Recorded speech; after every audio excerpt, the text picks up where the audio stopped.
Hey guys, how are you doing today? Okay, so starting topic C. All right, so we are in fresh, clean packets here. If you haven't done your notes for lesson 16, let's get that taken care of first. If you have, then we're ready to jump into our entrance slips here. Um, we're very much application based. So we got good applications going on here.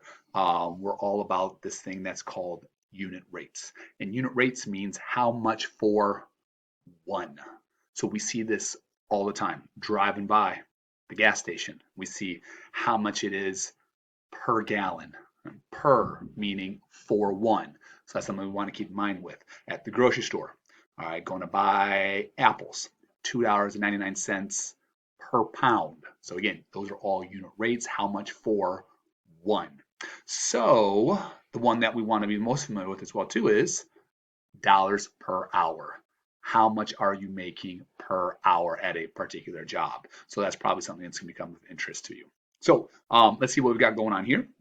We've got Diane. All right, she is out shopping at Jewel and Meyer. All right, she's searching for deals.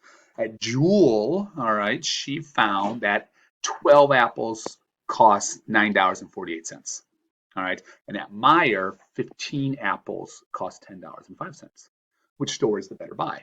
Okay, it says to show your work by finding the unit rate for each. So anytime we're trying to compare, and if we go back to the previous unit when we had our tables, we would simplify to figure out how much it would be for one. And so we would either simplify and check and see what numbers are the same, or we would create the table until we found a number the same, and then we would circle what was the same. What we're finding now here is, listen, those are great options and they're nice, but man, unit rate, this is the easiest way to go about this.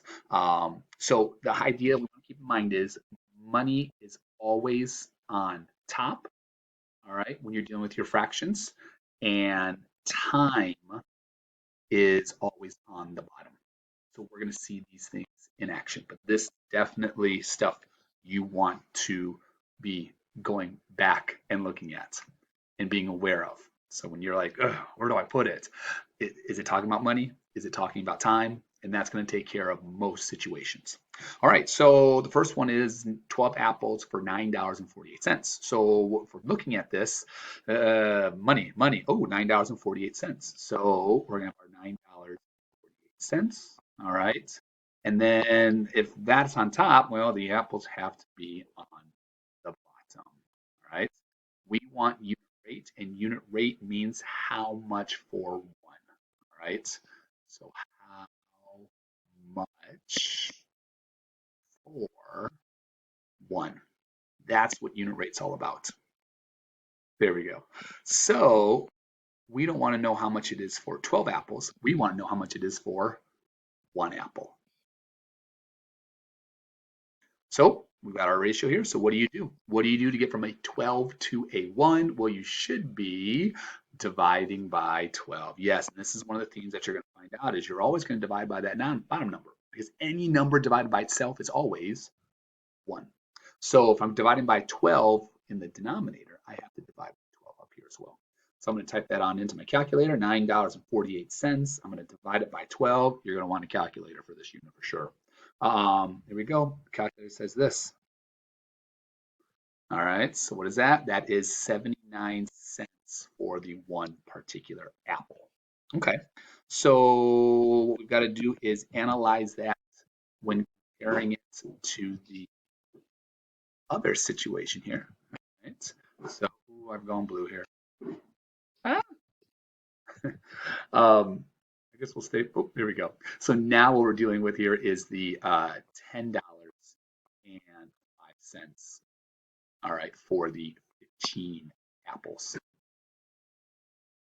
So again, unit rate, how much for one? Oh my goodness, is that just, that's not a great $10.05. Let's try that again. All right, $10.05. That's better. All right, so again, unit rate means how much for one. Once I've got the same, and you can see for one apple, Now, could I figure out how much it is for 10 apples to compare? Sure. Could I figure out how much it is for the 12? Sure. But what we're finding is it gets really messy. Figuring out how much for one is such a smoother transition because you're always dividing by that denominator. Because what number divided by 15 gets you to 1? Well, it's 15.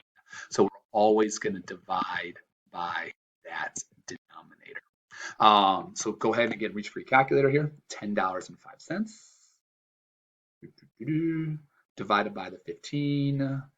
All right, 67 cents. So 67 cents per apple. So who's the better buy?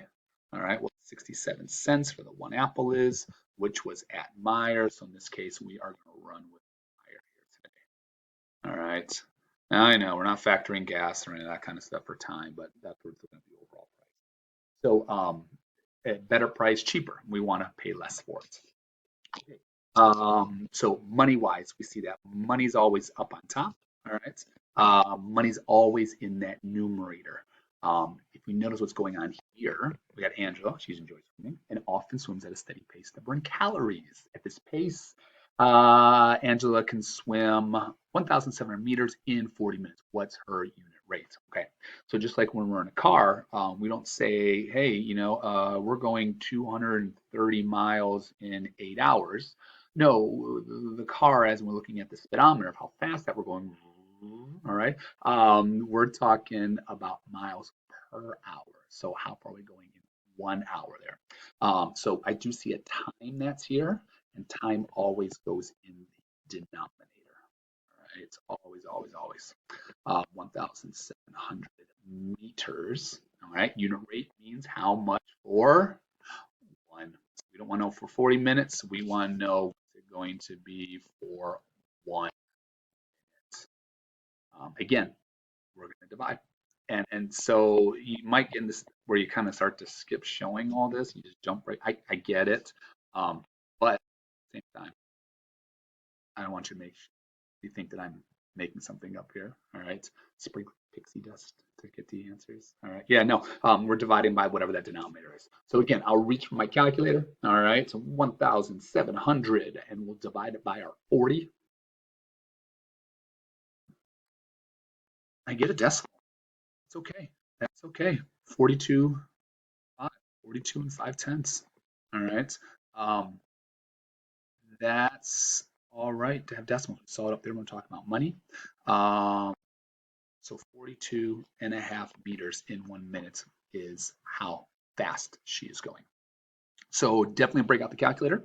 All right. Setup. All right. Money on top. All right. Time in the denominator because it's not always going to be in order. And away we go. All right. All right, everyone. Let you move on from there.